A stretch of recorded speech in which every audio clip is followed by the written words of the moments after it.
jungle. There we go. So the head's already been switched. Maybe the car runs? No, no way!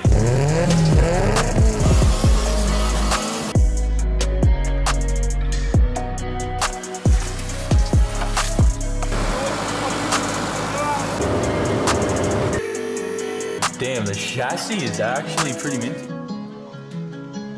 Welcome back to the channel, guys. Today, we are out the front of SAMMIT HQ because we are going to be restarting a project that you have been blowing me up for. Seriously, every single second comment on every single video I have uploaded has been, what happened to the abandoned S15? Why are you not working on the abandoned S15? And while I have been dropping hints here and there of what's been happening behind the scenes of the car, there have been some major advancements with the project, and I can finally give you guys an update and show you what's happening. So today, we're gonna be finally pulling out the abandoned S15 from its storage location, and we're gonna be giving you guys an update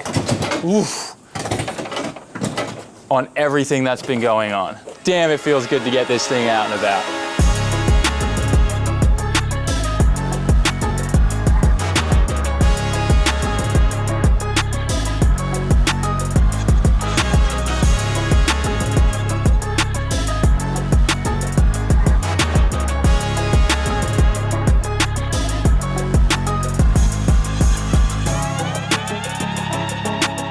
First of all, I owe you guys an apology. So let's start off this video right. I apologize for not finishing this car as quickly as you guys wanted me to.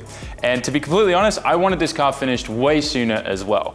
When I first found this car in Okinawa, my first thought was, hell yeah, Meihan missile, let's freaking go. But the more and more I started looking over the car, the more and more I realized that this was a diamond in the rough.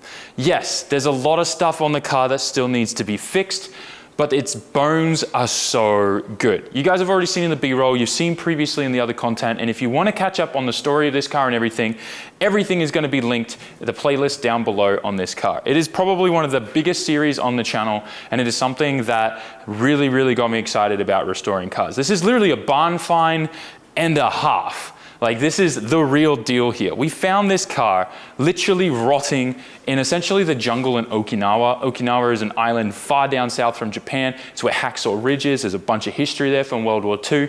We started spending a bit of time there and we found this thing there, and relatively in great condition. It was on the cliff near Maida Point. So for some reason, it was in this weird pocket where the wind would hit the wind and the salt water from the ocean would hit the side of the cliff, blow up, and where the arch was, where the wind would kind of be with the land and everything, it was like in this little bubble where it wasn't getting any of the salt deposits on it and stuff. Now, bear in mind, it does have a little bit of rust on it, but nothing like what you usually see of cars that spend just like a couple years, like 3 years outside in Okinawa will mean the whole car is toast, the whole roof full of rust holes. Like, you saw some of the abandoned cars that were there, and that's exactly what happens to a car in Okinawa when it's left outside. Somehow this did not cop the same fate, just because of where it was, how it was protected by the trees and the vegetation. Mother Nature kind of pretty much saved this thing. Now, that whole rant aside, this is a very special car to me, and it is something that I have been trying to bring back and also find everything that we need to hit the ground running. Now, this is going to be an update video, but I know those of you that are into this are going to fully understand everything, where my heart is and where my thought process is with this car. So we finished the rear. That's kind of where we left off with the car, and I got a ton of parts to replace this type of stuff here. If you guys remember, we cut this off to get a good look inside because we knew there was rust here from what was on the outside, and what we found inside was just straight up cancer. This is car cancer right here. And it is all through the inside of these struts. So instead of just being able to replace these bad zones here, yes, we could have done that and treated it. I started thinking about, no, this car deserves better. And saying that, we are still going to be using some of the parts that we got from my friend in New Zealand, which we have over here in this box that I want to show you guys. If you need any of these kind of little parts, this guy makes them. He is freaking awesome. Also makes them for the R33, all those little places that rust out on these cars everywhere. This is for a fuel cap.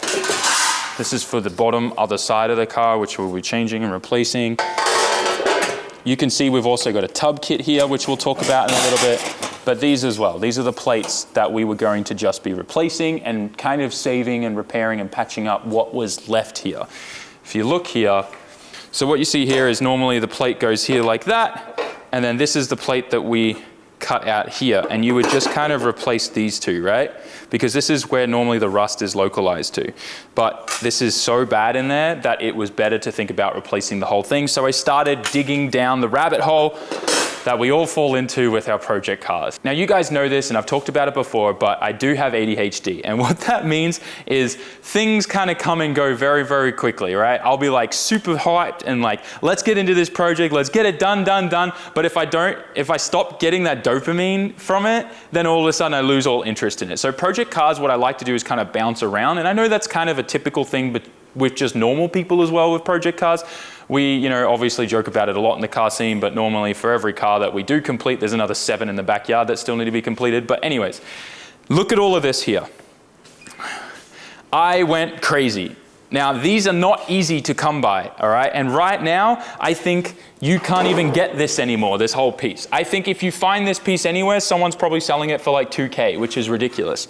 I really, really hope, there's a rumor that Nissan might be reproducing a lot of this stuff and releasing it as a heritage program for the Silvia chassis, but I don't know if that's true. If it's just gonna be the Skylines, we don't know. But I hope it comes back, because right now, you cannot get these strut tops. You can only get, I think, Nissan may still have stock for just this side, which is the left side. Right side no longer exists. You can get all the extra parts around, which I'll show you in a little bit. I do believe Nissan have some stock that, for their own internal projects and stuff like that of both sides, or maybe the future heritage program, I don't know, but there is a lot of rumors around that over here. But that aside, we were able to get the rest of the parts for the left and the right, and I did kind of double up on a lot of this stuff because we don't know how much longer this is going to be here. So we were able to get this from the right side. I was able to get the upper and inner parts for the right side as well, which is super, super important, is this piece. This has all the holes in here, right? And this is actually the piece that you see in there where that's kind of touching. That is a big rust zone. And so this whole piece here is completely shot and rusted out. Now you could replace and just cut that out and weld a plate in there, but I want to try and make this as good as possible and OEM as possible. And also we're going to be stitch welding everything, which is why you've probably seen in the B-roll, every seam here has already been cleaned and prepped and stuff for us to stitch weld with a MIG. Sorry. TIG? MIG, yes, MIG. I always get those two mixed up. But yeah, that's what we're aiming for. But also, like, you can just see here when cuts and stuff were made to fit the old Rocket Bunny Aero kit, things weren't treated properly and it just all got rusty here. So that's why we're able to replace this whole piece here with this.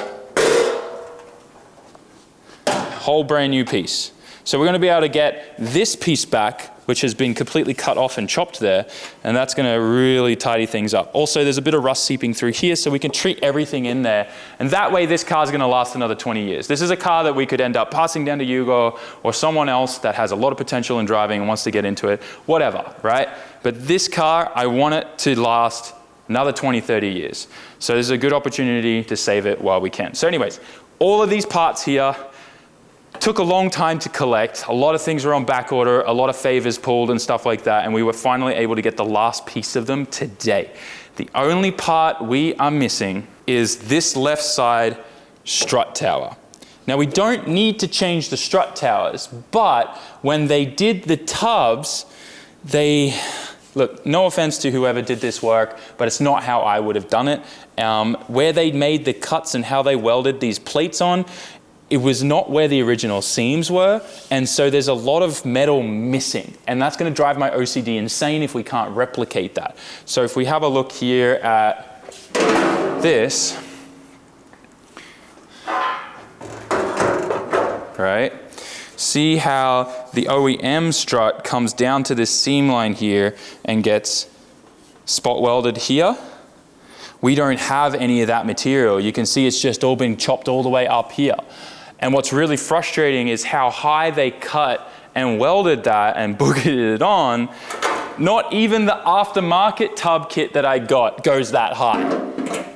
Like, they chopped this so close to the top of the strut that not even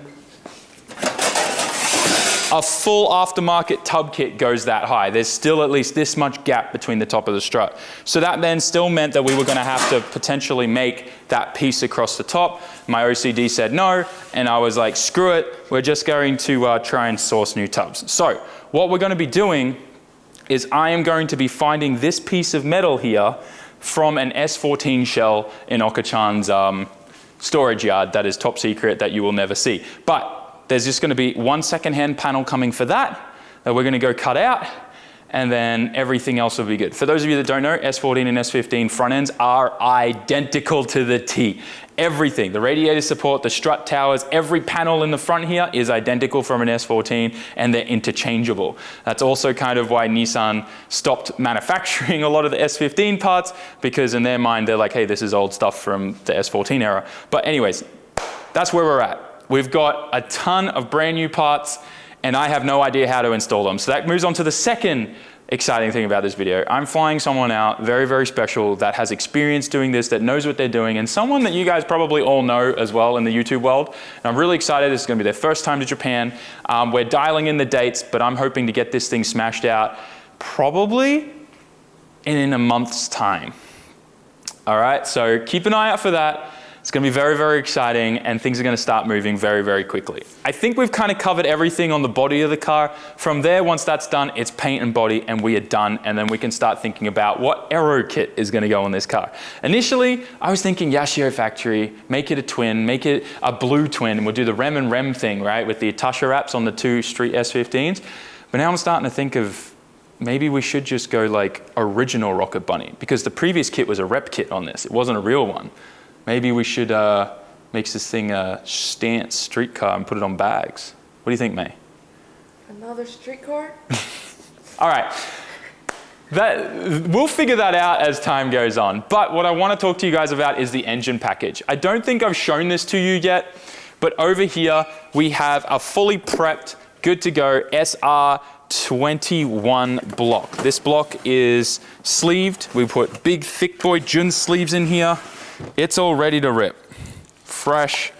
Woo, look at those beautiful sleeves, all machined, ready to go. We've got a full HKS forged 2.1 engine kit for it. The crank's ready to rip, crank's here. Everything's gonna need to be cleaned because it's been sitting here for so long and it's got that rust prevention coating on there. But I'm really excited because obviously I love building SRs, and I think that's gonna be the perfect mix for this thing. We could go 2.2, but that's a lot of torque and that introduce other difficulties and stuff like that. But I think the 2.1 is just like the best bang for buck, and it's the package that I know really, really well. We've got a full refurbished head as well, brand new Nismo race bearings and everything.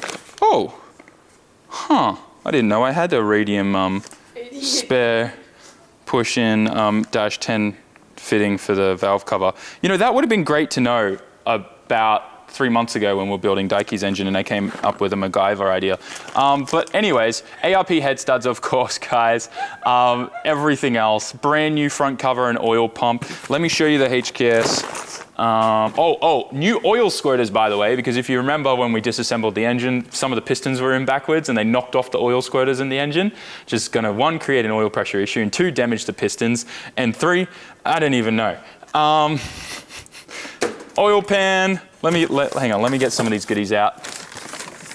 You guys know how much this has been killing me, just this all sitting on the shelf waiting, because ADHD brain things and I need the dopamine and need to finish everything all in one hit.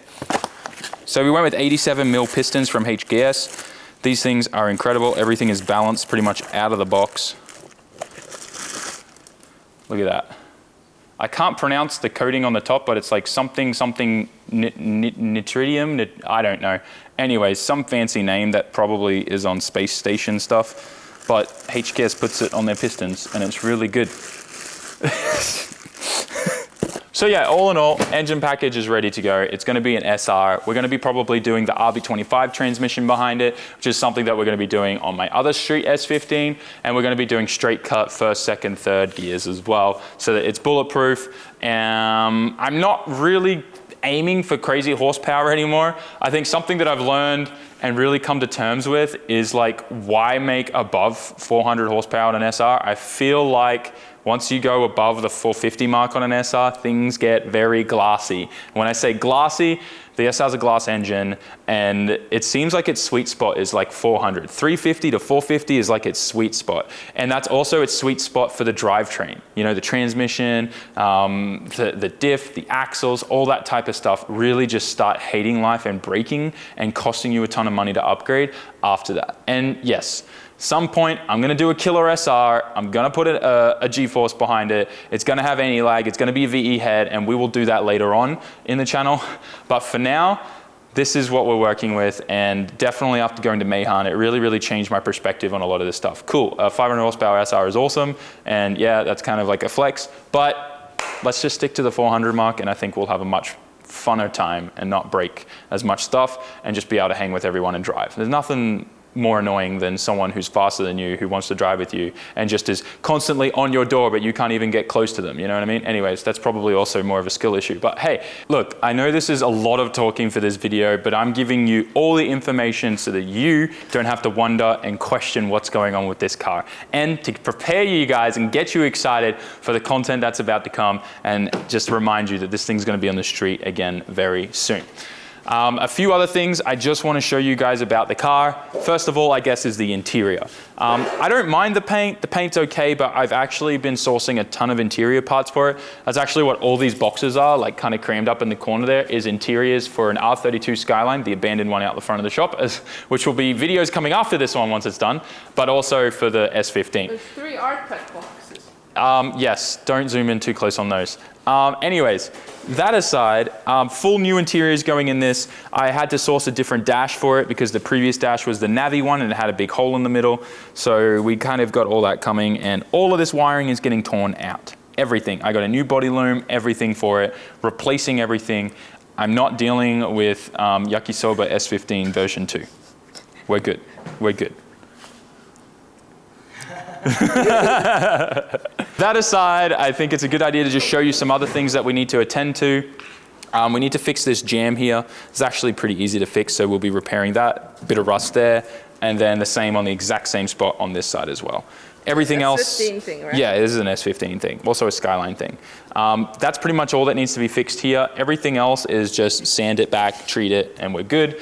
And then the only other rust spot that we need to deal with is this. This is going to be getting cut out, welded in, and then cleaned up, and should be good. The bubbling means that it's probably going to be a little nasty inside. Once we get these 2 glass panels out, we can see how deep it goes, and we'll be fine. At the same time, when we're taking this trim off, we are going to address this little bubbling here too. Otherwise, that's it. Oh, it looks like there's a little bit of bubbling there too, but that should all relatively be pretty simple, easy fixes. And then that's kind of it. That's everything with the car. That's where it's at. That's pretty much, yeah. You got another S15. Yeah, and then we'll have a fully restored S15. So this is pretty much the full update on the car and kind of covers over everything.